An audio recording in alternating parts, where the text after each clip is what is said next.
platforms. I've been the state party chair responsible for a platform in California years ago, 30 years ago.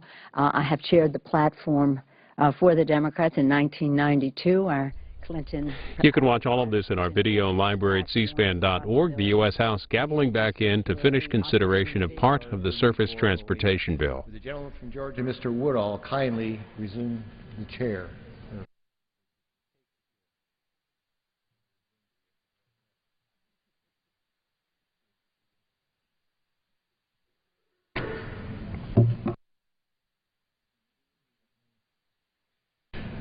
The House is in the Committee of the Whole House and the State of the Union for further consideration of H.R. 3408, which the clerk will report by title.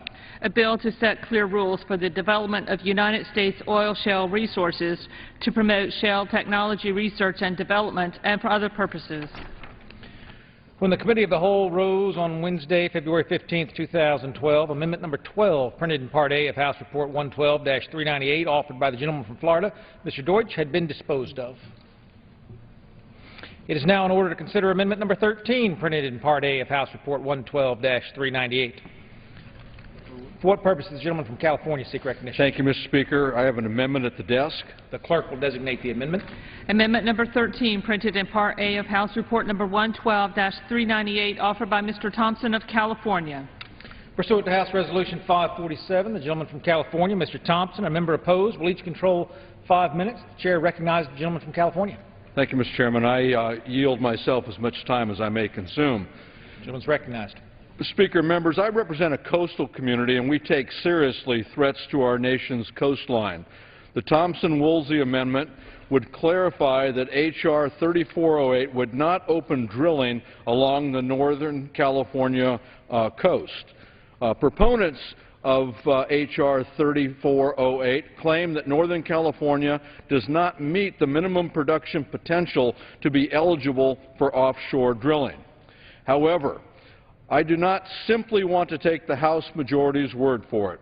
In a Congress that has seen an unprecedented push to weaken safety standards for our environment, I don't want to leave the door open for alternative interpretations. The people of the north coast of California want to make sure that their environmentally unique and critical coast is protected, period. Because this amendment is a clarification of the legislation's intent, there's no cost associated with it. It's important to me and to my constituents that H.R. 3408 makes clear that drilling will not occur in the Northern California planning area along the coast of Mendocino, Humboldt, Del Norte, Sonoma, and Marin counties. The coastal area of my district is one of the most productive ecosystems in the world and supports salmon, Dungeness crab, rockfish, sole, and urchin populations. It also boasts an important and successful tourism industry, which represents millions of dollars to the local economies and to the working families of our area.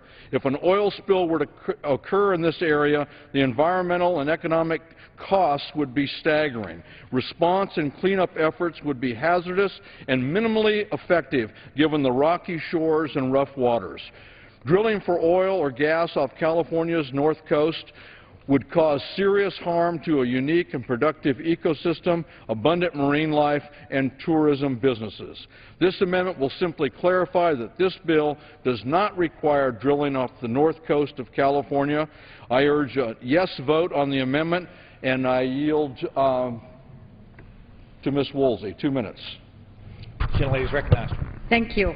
I thank my friend and neighbor for yielding. I don't know how many of my colleagues have visited the North Coast that Mr. Thompson and I represent. If you haven't, I don't know what you're waiting for. The waters off our shore are quite simply the most abundant and exquisitely beautiful on the face of the earth. Our commercial fishing industry depends on this thriving marine ecosystem. These waters are invaluable to the research of university scientists, and more than 16,000 tourism jobs in Sonoma County alone depend on these open, beautiful waters. If the majority were truly interested in helping job creators, they would not be supporting a drill everywhere approach. Actually, oil and gas resources available off our coast don't come close to justifying opening this area in the first place to any drilling, and even in parts of the country where there is oil, I believe the cost to our natural environment is much too great when we start punching holes in the ocean floor. We have learned nothing, it would appear, from the Deepwater Horizon disaster if we don't pass this amendment. We can and we must address our energy security challenges with a stronger commitment to green technologies and to clean and renewable energy sources. And we can start by saying no to drilling in Northern California. I strongly urge my colleagues to support the Thompson Woolsey Amendment, and I yield back. Thank you. Yeah. I reserve the balance of my time. The gentleman from California reserves. For what purpose does the gentleman from Washington rise? Mr. Chairman, I rise to seek time in opposition. The gentleman is recognized for 5 minutes. I yield myself as much time as I may consume. The gentleman is recognized. Thank you, Mr. Chairman. Mr. Chairman, I rise to oppose this amendment. Last year, during our offshore debate, an identical amendment was offered, and it failed in the House by a bipartisan vote. In fact, 263 of our colleagues voted no on this amendment. Right now, under existing law, the Northern California planning area is available for leasing. It's been available since 2008, when gasoline prices hit $4 per gallon, and the President and the Congress of that time lifted the offshore drilling moratoria. And I'll remind the House that in 2008, when gas prices were rising, and the Democrats controlled the House, nothing was done regarding these $4 a gallon gasoline until after the session ended and the President entered his moratoria and the Congress entered that moratoria. So, going into 2009, there essentially was no moratoria that existed. This legislation, then, aims to open up our federal resources and increase energy production, despite President Obama's failure to do just the opposite. This amendment would simply block additional areas from energy production in the future. The Outer Continental Shelf and the resources it contains are under the jurisdiction of the federal government. It belongs to all of the people of the United States. The state of California, and I need to remind my colleagues of this, the state of California's top import is petroleum from overseas. This amendment would block the domestic production, potentially, of petroleum off their coasts, production that could use to help consumers, California consumers, California people from getting jobs. This amendment would do just the opposite of what the underlying bill intends to do. So I urge my colleagues to vote no on the amendment, and I reserve my time. Gentleman from Washington reserves. Gentleman from California. Thank you. I don't see how this is going to do anything to affect oil production or jobs. If your own website says that there's little oil there, and we wouldn't be drilling there. So you can't have it both ways. Either there's little oil there, we're not going to drill there, or you have something else up your sleeve. I want to point out that this area is an area that is historically prone to earthquakes, which would make any kind of drilling there extremely dangerous, and that it's one of 4 major upwellings in the entire world's oceans. This is a critical area to our marine life and the businesses that thrive because of it. And you know, my friend from Washington is 100% right on one thing that he said, and that is that this coastline belongs to all the people of the United States of America, and for that reason alone, we ought to break our pick to make sure that we do everything to protect it, to protect the fisheries jobs, the tourism jobs, in that beautiful area, so not only the people today can enjoy it, but for future generations to enjoy as well. And I yield back the balance of my time. Gentleman yields back. For purposes, the gentleman from Washington rises. I yield myself the balance of the time. Gentleman's recognized. I just want to tell my friend that going into 2009, there was no moratoria. And the reason there was no moratoria on either the Pacific or the Atlantic coast, because the American people demanded that we seek areas where there is potential resources of energy. Why did they demand that of the Congress? Because gas prices hit $4 a gallon going and potentially going higher. We are now in that same situation again. And this underlying legislation, as I mentioned, because the gentleman rightfully said there may not be resources off Northern California, because this legislation directs Department of Interior to offer leases where there are known resources. Now, there may be some resources, maybe new technology will find it, and we need to keep that option open. But I think this amendment will start the precedent of blocking off areas when the American people want to have more American energy jobs, and this underlying legislation will do precisely that, and I think this amendment will harm that prospect. And with that, I urge I'll yield to the gentleman. Do you believe that we should be drilling off the coast of Northern California in an area that's one of 4 major upwellings in the world's oceans, an area that's prone to earthquakes, and an area that everyone knowledgeable about this particular issue claims that there's not enough resource to drill? Reclaiming my time, I believe that we should open all areas where there are potential resources. I would just remind my good friend from California that you could make the same argument in Alaska, and yet we drill off the coast in Alaska. You can make the same case that there are fault lines in Southern California, and the gentleman knows very, very well that there are huge potential resources in Southern California. So the answer to the gentleman's question is yes. I believe that we should keep these resources open for potential. And that's what the underlying bill does. But I will yield to the gentleman if he'd like. Thank you. I just want to point out that my amendment doesn't affect Southern California. It only affects the area on the counties that I mentioned, Del Norte, Humboldt, Mendocino, Sonoma, and Marin, an area that has been designated by the scientists and the people in the oil business that there's not enough oil there to bother with. And an area, reclaiming my time, very, very important. Reclaiming my time. I know that's what the gentleman says. I'm arguing against the precedent, like the precedent yesterday, where there was an attempt to block offshore drilling from essentially northern Maryland north. And that was defeated by the House. So what I'm afraid in the long term is the precedent, and I believe we should keep these options open. So with that, Mr. Chairman, I urge a rejection of the amendment, and I yield back my time. The gentleman yields back. The question is on the amendment offered by the gentleman from California. All those in favor say aye. Aye. All those opposed say no. In the opinion of the chair, the noes have it. Mr. Chairman, ask for a voice vote, recorded vote. Pursuant to Clause 6 of Rule 18, further proceedings on the amendment offered by the gentleman from California will be postponed.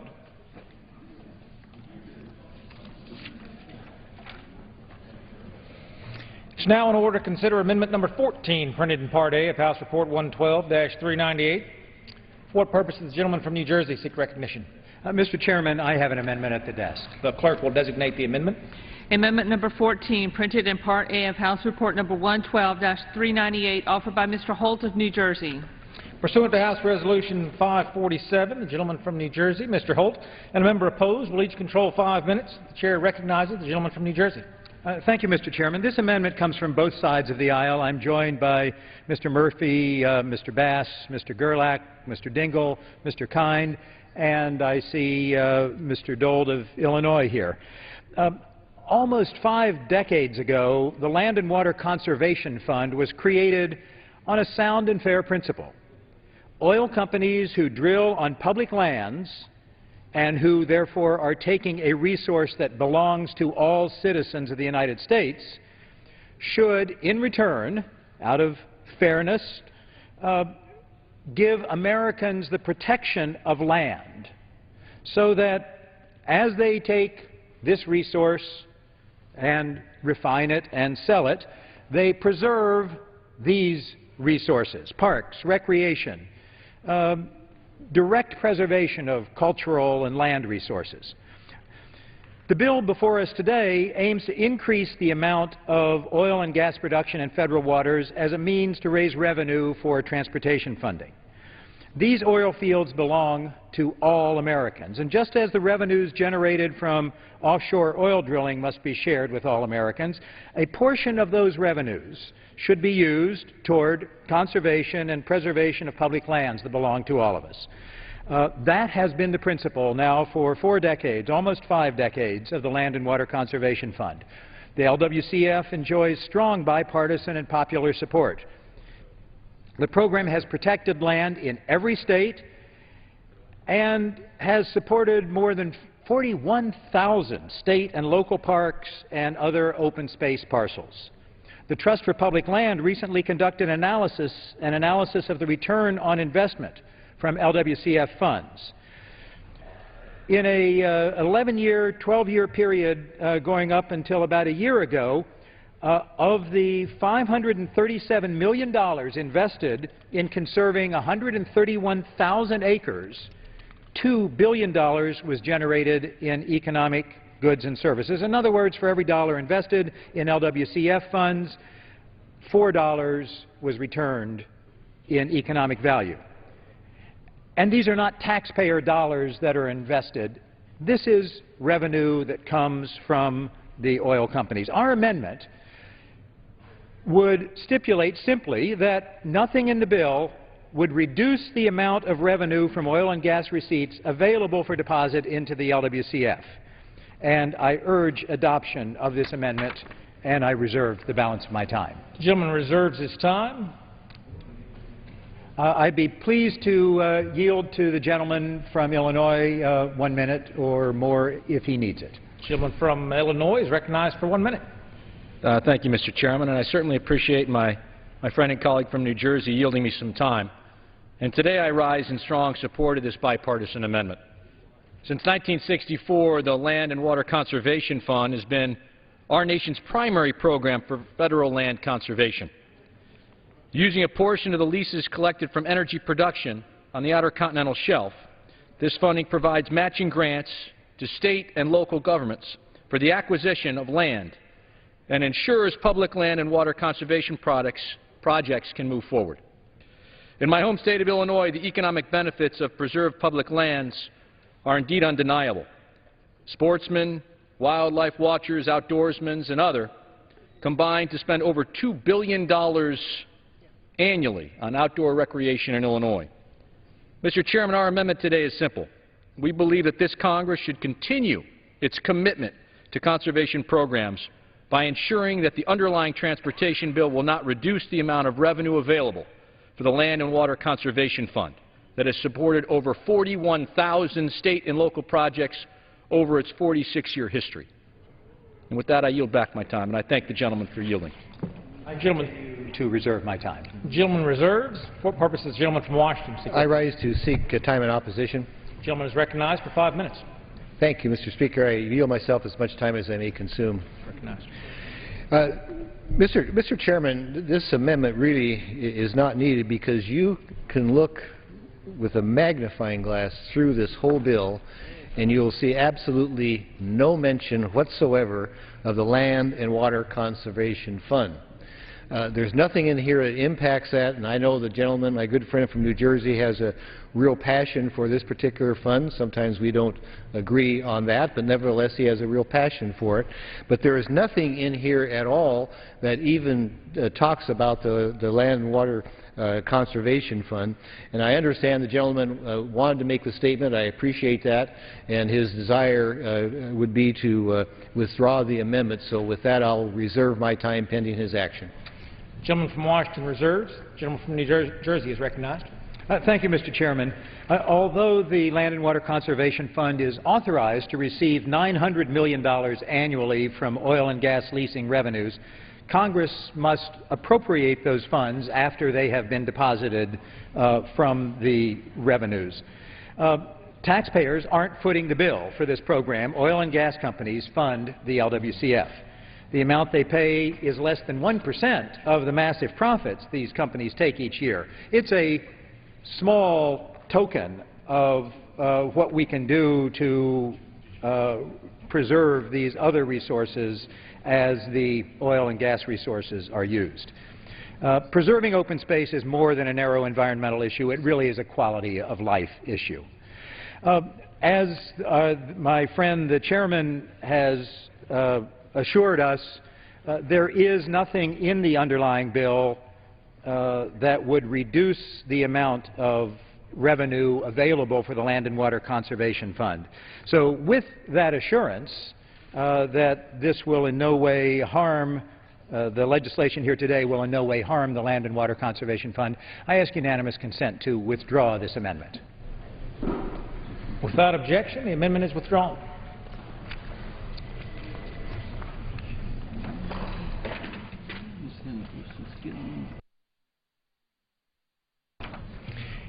It is now in order to consider amendment number 15, printed in Part A of House Report 112-398. For what purpose does the gentlewoman from Hawaii seek recognition? Mr. Chairman, I have an amendment at the desk. The clerk will designate the amendment. Amendment number 15, printed in Part A of House Report number 112-398, offered by Ms. Hanabusa of Hawaii. Pursuant to House Resolution 547, the gentlewoman from Hawaii, Ms. Hanabusa, and a member opposed will each control 5 minutes. The chair recognizes the gentlewoman from Hawaii. Thank you, Mr. Chair, and I yield myself as much time as I may need. Gentlewoman is recognized. Thank you. Mr. Chair, April 20th, 2010, September 19th, 2010. Those dates may not mean much to a lot of people, but I will tell you, I was not a member of this body at that time, but I remember when the BP oil spill started, April 20th, 2010, and when we all cheered when it was supposed to be capped on September 19th, 2010. Almost 5 months of watching it daily, even in Hawaii, of the oil and the attempts and cheering and then being disappointed when they couldn't take care of this oil spill that was devastating, clearly, the coast. Now, there was an independent BP spill commission that was appointed, and their conclusions were published, and they said that it was preventable. They said that their corners were cut, bad decisions were made, and stronger safety standards could have prevented the disaster. It also pointed out that the United States has a fatality rate in terms of offshore drilling that is 4 times that in Europe. And they also found that the problems were systemic to this industry. The amendment that I have before you is a simple one and a very common sense amendment. It simply states that the Secretary of the Interior shall require that when he does leasing, that each lease must have requirements, must meet the requirements for a third-party certification of safety systems related to well control, such as blowout preventers. It must meet requirements for performance of blowout preventers, including the qualitative risk as well as subsea testing. It also must meet requirements for an independent third-party certification of well casing and cementing programs and procedures. It must meet requirements for mandatory safety and environmental management system of the operators on the Outer Continental Shelf. And it must meet requirements of procedures and technologies to be used during drilling operations to minimize the risk of igniting an explosion of hydrocarbons. Anyone who remembers the BP oil spill, watching it on television as I did every day watching the news, all of these points are so relevant to what had occurred. So, Mr. Chair, I ask that my colleagues vote along with me to pass this very common sense amendment as we remember what happened beyond those 5 months, April 2010 to September 2010. We have the opportunity of being the safest offshore oil industry in the world, and this amendment would help us get there. And that's what we owe the people. We owe those people who suffered through this, and we owe the rest of this nation a sense of being secure and knowing that when we are drilling, that we are drilling safely and we will not see those fatalities again. Thank you, Mr. Chair, and I reserve the remainder of my time. Gentlewoman reserves. For what purpose does the gentleman from Washington rise? Thank you, Mr. Chairman. I rise to seek time in opposition. The gentleman is recognized for 5 minutes. I yield myself as much time as I may consume. The gentleman is recognized for such time as he may consume. Thank you, Mr. Chairman. Mr. Chairman, I rise to oppose this amendment. We have seen amendments of this nature multiple times throughout the debates both in the committee that I have the privilege to chair, the Natural Resources Committee, and here on the House floor. And every single time amendments of this nature have failed, often with bipartisan votes. The amendment would write into law the imposition of strict safety requirements as part of the lease terms. This amendment would override the judgment of two agencies that have the authority to set and enforce safety regulations. Those agencies are the Bureau of Ocean Energy Management and Bureau of Safety and Environmental Enforcement. And I might add, these agencies within this administration have on multiple occasions testified that offshore drilling operations are being done safely, and this is post-BP, I might add. It seems like the effort is to continue to try to divert attention away from the real issue of increasing American energy production, increasing American jobs, lowering energy costs, and improving our national security. How? By lessening our dependence on foreign oil. It seems that the efforts and our good friends on the other side, they simply do not want to face the fact that this bill says that we can move forward with responsible oil and natural gas exploration and production here in America, while at the same time ensuring that increased safety measures are undertaken. These are not mutually exclusive goals. Republicans want to make U.S. offshore drilling the safest in the world so that we can produce more American energy, thus creating more American jobs, and thus strengthening our national security. As I mentioned, Mr. Chairman, amendments of this nature have repeatedly failed in the House. I hope they'll do so. Hope that it'll do so again, and I urge opposition to this amendment, and I reserve the balance of my time. Gentleman from Washington reserves. What purpose does the woman from Hawaii rise?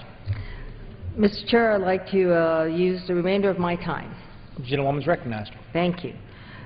Chair, it becomes quite troubling when we hear that from the Republican side, the other side of the aisle, that the Obama administration is doing okay, or they're taking the representations of the Obama administration, when we know continually that that's not the case. So if anything, this should send up a red flag for everyone and wonder, what is it that's really causing this concession to an agency? The facts are the facts. We had the BP oil spill. It took 5 months. There is nothing that's been proposed in concrete as to how to prevent that from happening. That's why we're the Congress of the United States. That's why we're asked to pass laws, because it is only with the passage of laws that we can say, you know, you've got to do this. And if they are doing it, and if they can guarantee that, and they can say that these leases are in fact in compliance, it's up to them. All that we're saying in the statute is giving a format and a framework to say, hey, make sure that these points are met in these leases. They're the ones who are going to determine whether it's met or not. And that's why I think we owe it to the people who died. We owe it to the people who suffered the economic losses. We owe it to everyone in this nation to make sure that we do not suffer a BP oil spill again. That, I yield back, Mr. Chair. Gentlewoman yields back. The gentleman from Washington. I yield myself the balance of the time, Mr. Chairman. Gentleman's recognized. I just want to point out to my good friend from Hawaii, after the BP spill, we had a committee hearing down in Louisiana. And we had, part of that was to ascertain the economic impacts in that part of the country, but also to work with or seek from the industry what would happen if there were, heavens forbid, another spill like this. And the industry has responded by building a consortium, funding a consortium, I should say, in order to respond to a spill like this. And I asked, there's two of them that were testifying at the hearing that day. I said, in the event, and hopefully it doesn't happen, there were an event like BP again, how quickly could you respond to something like that? Because that's what the issue is. You want to make sure that people respond if there is, in fact, another spill. And in both cases, both of them said it would be they could respond immediately and probably cap it, you know, something like this in less than 3 weeks. Now, I suspect that was over a year ago. I suspect now that that technology is even greater than that. But my point is that we have the regulations, we have to have American energy and the ensuing jobs that has created, and I'm afraid that adopting this amendment would hinder that. And so I would urge my colleagues to reject this amendment, and with that, I'll yield back the balance of my time. The gentleman yields back. The question is on the amendment offered by the gentlewoman from Hawaii. All those in favor say aye. All those opposed say no. In the opinion of the chair, the ayes have it. Pursuant to Clause 6 of Rule 18, further proceedings on the amendment offered by the gentlewoman from Hawaii will be postponed. Thank you.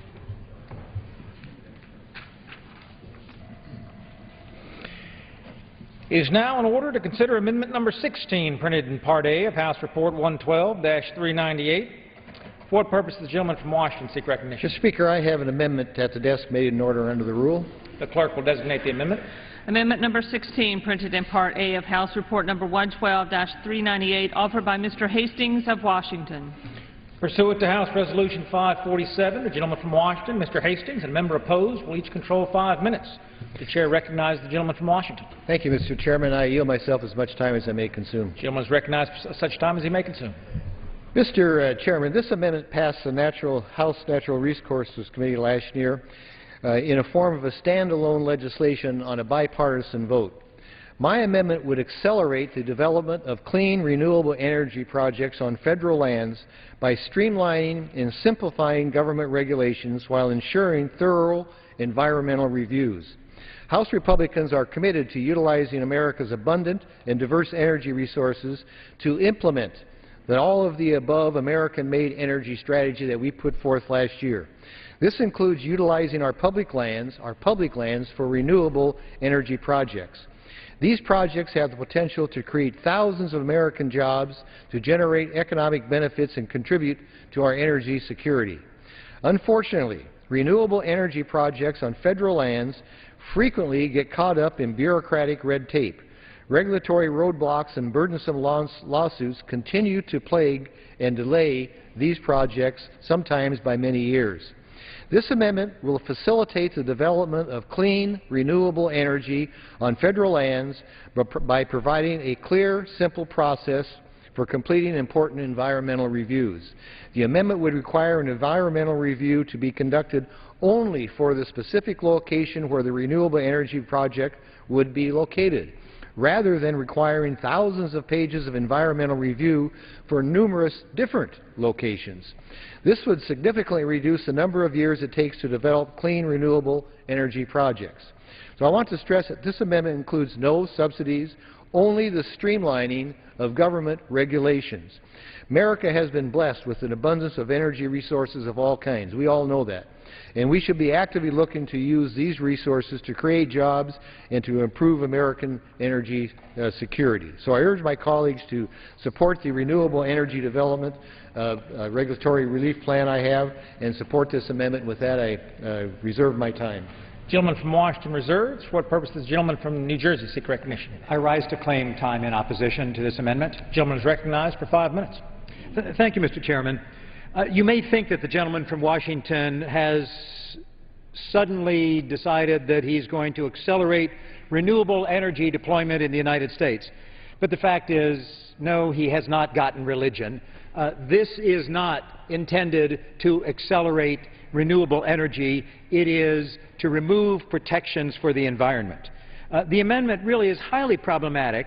It has very little upside and significant downside, both in terms of protecting the environment and in producing renewable energy. The measure fundamentally changes our public lands policy in a way that could be extremely harmful. Completely gutting bedrock environmental review processes is not something that should be done lightly. It shouldn't be done with a 10-minute debate on an amendment on a completely separate bill. This $250 billion transportation bill is not the appropriate place to debate a fundamental shift of public lands policy. We spent nearly a day debating this in committee, and it deserves a debate at least that thorough here on the floor. Right now, a renewable energy project that's proposed for federal lands can get a green light, a yellow light, or a red light from the permitting agency. What the gentleman from Washington would do with his amendment is get rid of the yellow light by only allowing consideration of the proposed action and not allowing any no-action alternative. You know what that means, Mr. Chairman? Well, it means, and it should be obvious, it means that projects that could be viable will get a red light. The permitting agency, requiring more data, requiring care, requiring additional conditions, will have to say yes or no. They're going to say no. Let me state that again. Projects that could otherwise get built if their plans were tweaked would now, under this amendment, be killed. That means fewer megawatts of renewable energy production on public lands. No, the gentleman has not suddenly gotten religion about renewable energy. We've heard from the Bureau of Land Management, we've heard it from the renewable energy industry, the American Wind Association, the Solar Energy Industry Association, the Geothermal Industry Association have not endorsed this proposal. The way to ensure that our public land managers are able to expeditiously permit renewable energy projects is not to handcuff them, like this amendment would do, but to make sure that they have the resources to do the job. Now, the Republicans last year did the opposite by trying to take $1 billion out of the Interior Department's budget. In addition to keeping the land management agencies from doing their job, this amendment would also reduce the ability of the public to participate in the process. If the public is not given meaningful opportunity, say through environmental hearings, you know what they're going to turn to? They're going to turn to the courts. So this amendment would actually lead to more lawsuits, more delays, less renewable energy on public lands. This is not endorsed by any renewable energy industry group. That should give you reason to pause. The representatives of the renewable energy industry have testified that this language could have a perverse effect of forcing agencies to reject projects, of sending projects into court, of preventing the actions we should be taking to develop renewable energies. I reserve my time. Gentleman reserves. For what purposes? The gentleman from Washington, Ron. Thank you very much, Mr. Chairman. I'm pleased to yield 2 minutes to the gentleman from Colorado, Mr. Lamborn. Gentleman from Colorado is recognized for 2 minutes. Thank you, Mr. Chairman, and I rise in support of the amendment of the committee chairman. This amendment promotes the Republican all-of-the-above approach to energy policy in this country and will just streamline the NEPA process to ensure the efficient production of energy on public lands. Right now, we don't have a balance. We need to strike a balance. Yes, there are good environmental laws in place that are well-intended and that need to be followed to protect our air and water. But sometimes the threat of litigation or the burdensome application of regulations is used to simply slow down the production of energy, even renewable energy projects on public lands. So this amendment will allow renewable energy developers to commit their limited resources to a single project and have some certainty that the project will actually take place. They will make the investment necessary, put in the dollars that are required to bring forth wind, solar, geothermal, even tidal types of renewable energy projects that right now will otherwise be held up by burdensome regulations. These projects have the potential to provide many thousands of American jobs and generate millions of dollars of benefits, because right now we're not getting these projects built on public lands. We need some streamlining of the burdensome regulations. The administration claims to have placed a priority on renewable energy development, and yet roadblocks keep popping up, litigation keeps coming forward, and we don't have anything really happening on public lands. We have to get the ball rolling, and that's what this amendment does. I'm sorry that my colleague from New Jersey doesn't see it that way, but this is intended to bring forth and actually see the realization for once of some of these renewable energy projects. So I would ask for support of this amendment, and I yield back. Gentleman's time has expired. For what purpose does the gentleman from New Jersey seek recognition? I reclaim my remaining time, and may I ask the amount, please, of remaining time? Both sides have 1 minute remaining. The gentleman from New Jersey is recognized for such time as he may consume. I hope I've made it clear that this amendment would slow things down with things into court, would result in rejected projects. If the Republicans really want to help renewable energy, you don't need to gut environmental safeguards. Ensure federal financing tools are predictably available. Establish policies that create a market demand for renewable power and in the regulated electricity industry. Establish policies that create market demand for renewable power and support smart from the start policies.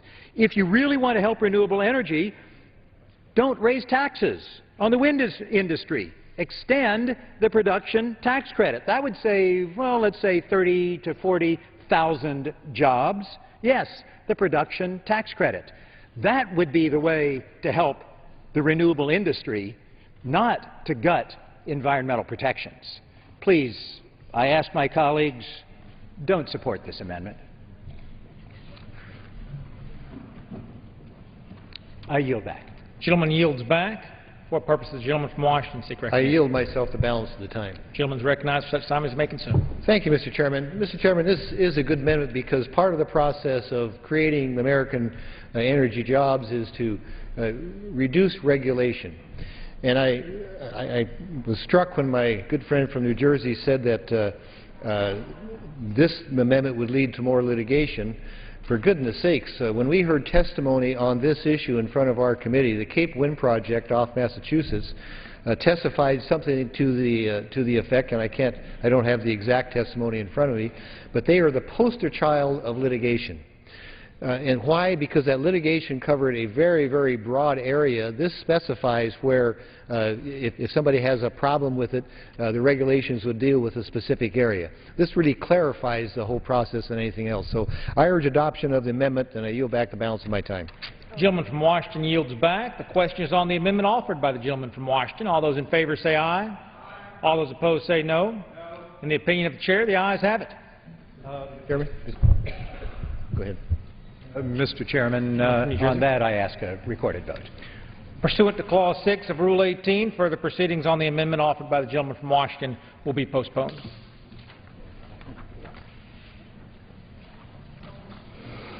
It is now in order to consider Amendment Number 17, printed in Part A of House Report 112-398. For what purpose does the gentleman from Massachusetts seek recognition? Mr. Chairman, I have an amendment at the desk. The clerk will designate the amendment. Amendment number 17, printed in Part A of House Report number 112-398, offered by Mr. Markey of Massachusetts.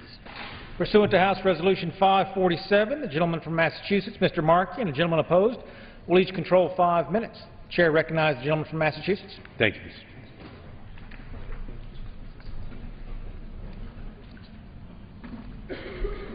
Mr. Chairman, this amendment is very simple. It prohibits the export of the natural gas produced from the leases that are going to be given to oil and gas companies under this bill.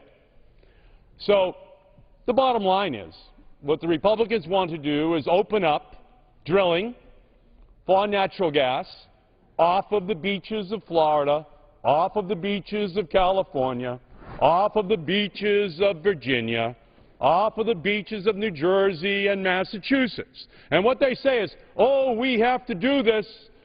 It's for our national security. But right now, over at the Department of Energy, there are 8 applications seeking to export 18% of our natural gas overseas, to China, to Europe, to Latin America. Why is that? Well, very simple. The price of natural gas in the United States is 6 times lower than in Asia.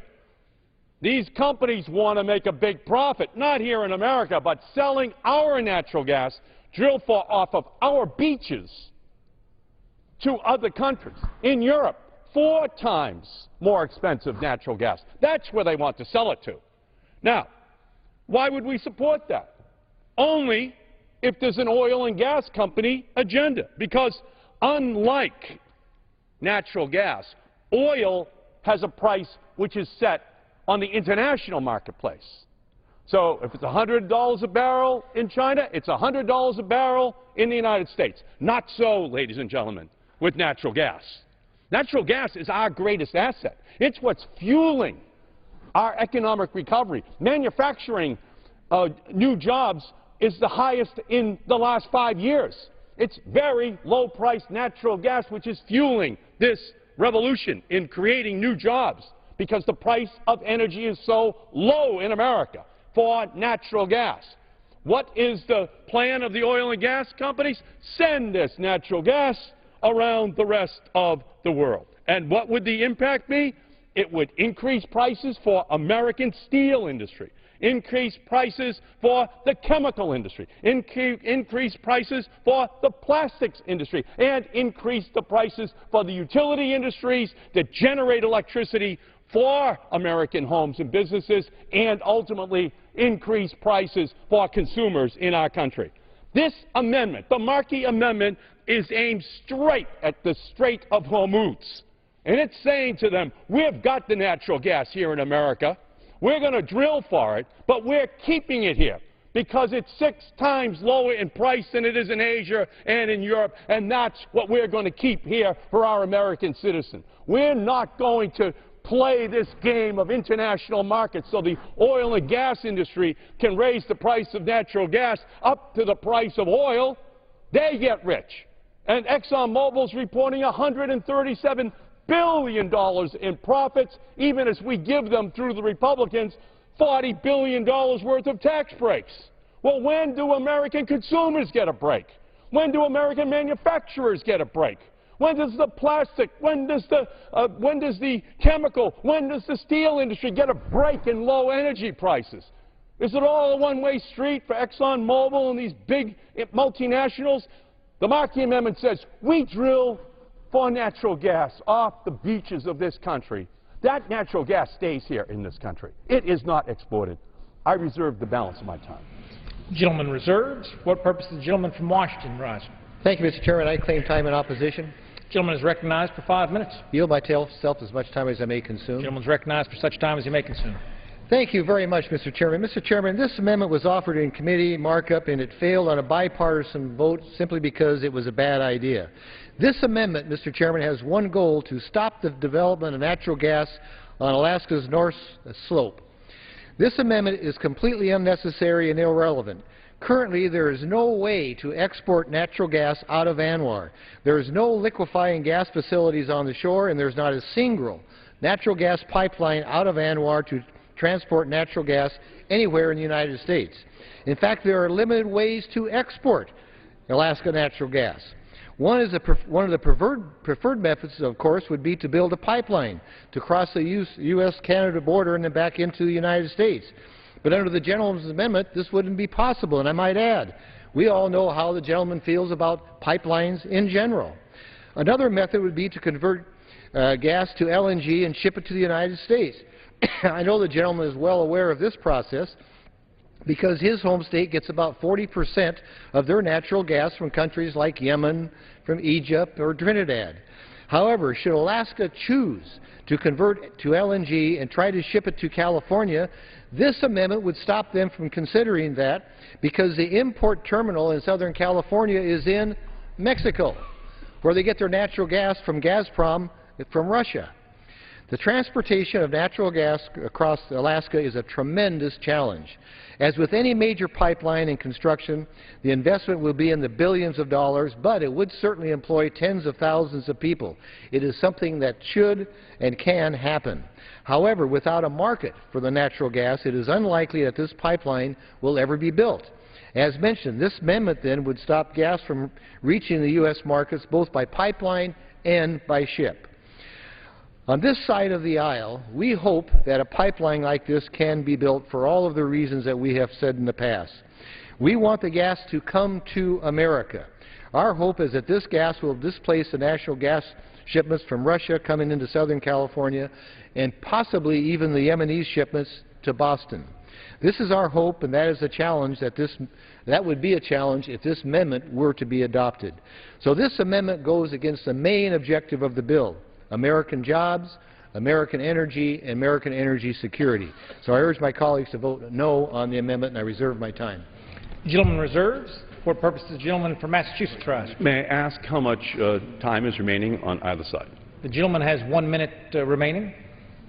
And how much is remaining on the other side? The gentleman from Washington has 2.5 minutes remaining. I will, at this point, continue to reserve. Gentleman from Massachusetts reserves. Gentleman from Washington. This time I'm very pleased to yield 30 seconds to the gentleman from Texas, Mr. Brady. The gentleman from Texas is recognized for 30 seconds. Mr. Chairman, Mr. Speaker, America's best when we're not hypocritical and we don't shoot ourselves in the foot. This Markey Amendment does both. We insist China play by the rules. In fact, they've been hoarding their raw materials and holding it back from export to America, which harms American companies. We just want an important ruling around the world that says China has to stop that. But here we are on the House floor trying to do the exact same thing to our export natural gas. And we're going to be called on it just like we called on China. And secondly, besides being hypocritical, this is going to kill American jobs. We need not just to buy American, we need to sell American around the world. Our cars, our ag products, our electronics, computers, and yes, our natural gas. That's how we grow America's economy. I urge defeat. Yield back. Gentleman's time has expired. For what purpose does the gentleman from Washington reserves? For what purpose does the gentleman from Massachusetts seek recognition? Yes, I continue to reserve, and I would inquire as to who has the right to close and if the majority is down to their last speaker. The gentleman from Washington has the right to close. And Mr. Chairman, I advise my friend from Massachusetts. I have requests for two other members, including myself, or not including myself, 3 including me. So, Mr. Chair, through you, I would prefer to wait until the final speaker for the majority is about to take the podium. Gentleman from Massachusetts reserves. I am very pleased, Mr. Chairman, to yield 30 seconds to the gentleman from Texas, Mr. Farenthold. Gentleman from Texas is recognized for 30 seconds. Thank you very much. I rise in opposition to this amendment as well. As the chairman has pointed out, there's no market in Alaska, and we know how the other side feels about building pipelines through Canada. Right now, we've got a historic low price of gas, and that's great for America, but it's also great for the rest of the world. This is our opportunity to use our excess capacity. We're producing more than we can consume, hence the low price. We're flaring it through areas of Texas. This is our opportunity to lower our balance of trade, make some money, and as the price goes up, the government gets more in royalties. I'd also like to point out that if we applied this same logic to other commodities, well, let's not export our food so our food prices go down. Let's not export our cars so our car prices go down. And my time's expired. Thank you very much. Gentleman from Washington. Mr. Chairman, I'm very pleased to yield 30 seconds to the gentleman from Texas, Mr. Olson. Gentleman from Texas is recognized for 30 seconds. Mr. Chairman, I rise in opposition to the Markey Amendment. The gentleman from Massachusetts has displayed a clear lack of understanding of our great nation's history with his amendment to restrict American exports of natural gas. Exports have made America a world power. Our country grew stronger economically by providing the products the world demands. No one would get upset if Ford or GM were making enough cars so that they could supply domestic markets and also ship cars overseas. Nobody is proposing to restrict exports of Massachusetts lobsters. I urge my colleagues to vote no on the Markey Amendment. I yield back. Gentleman's time has expired. Gentleman from Massachusetts reserves. Gentleman from Massachusetts is recognized for such time as he may consume. I thank the chair. The Republican slogan 2 years ago was drill here, drill now, pay less. Today, their slogan is drill here, sell to China, pay more in the United States. If all these terminals get built, the Energy Department says the price is going to go up by 54% for American consumers. Let me tell you what Boone Pickens says. Boone Pickens says something that's very, very clear. He says, if we do it, if we export natural gas, we're truly going to go down as America's dumbest generation. It's bad public policy to export natural gas. American energy for American jobs. Oil and natural gas are not lobsters. They are not toothbrushes. They are at the key to our strategic protection of our national security. This is a signal to OPEC that we mean business. We're going to drill for the natural gas. We're going to keep it here, and we're going to tell them we don't need their oil any more than we need their sand. Vote for the Markey Amendment. Keep the natural gas we drill for off of the beaches of this country, in our country, and tell them they can keep their sand. We'll keep our beaches and our natural gas right here in America. Vote aye for the Markey Amendment. Expired. The chair recognizes the gentleman from Washington. Thank you. Thank you, Mr. Chairman. I yield myself the balance of the time. The gentleman is recognized for the balance of the time. My friend from Massachusetts makes a great point with great passion. I thought that the gentleman was arguing for support of the underlying bill. And the reason I say that is because the underlying bill opens up areas on the Atlantic and Pacific coast for drilling for oil and gas. And the gentleman said that yesterday that he is very much in favor of natural gas. There is natural gas off the shores, the north shore of the Atlantic. The shipping costs would be very little. I'm somewhat confused, but I don't think that the gentleman's amendment will accomplish what he says, but his rhetoric, I can tell you, Mr. Chairman, will accomplish what the underlying bill says, and that will make us energy independent or less dependent on foreign sources and create American energy jobs. With that, I urge a rejection of the Markey Amendment, and I yield back my time. The gentleman yields back. The question is on the amendment offered by the gentleman from Massachusetts. All those in favor say aye. All those opposed say no. No. In the opinion of the chair, the noes have it. Mr. Chairman, on that, I request a recorded vote. Pursuant to Clause 6 of Rule 18, further proceedings on the amendment offered by the gentleman from Massachusetts will be postponed.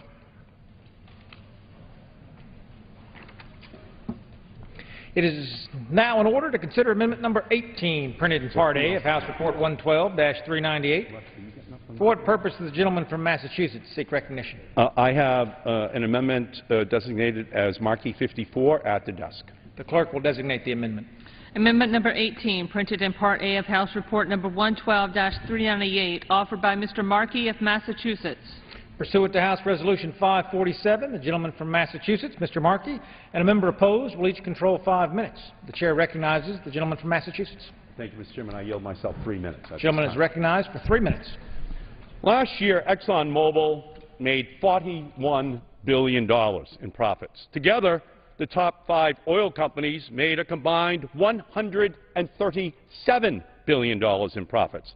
You would think that every time these large oil companies extract oil from public lands offshore in the Gulf of Mexico, that they would be required to pay the American people a fee, a royalty to do so, since the lands are owned by the people of the United States. Well, you would be wrong, because as a result of an oil company court challenge to a 1995 law, oil companies are not paying any royalties to American people on leases issued between 1996 and 2000 on public lands of our country.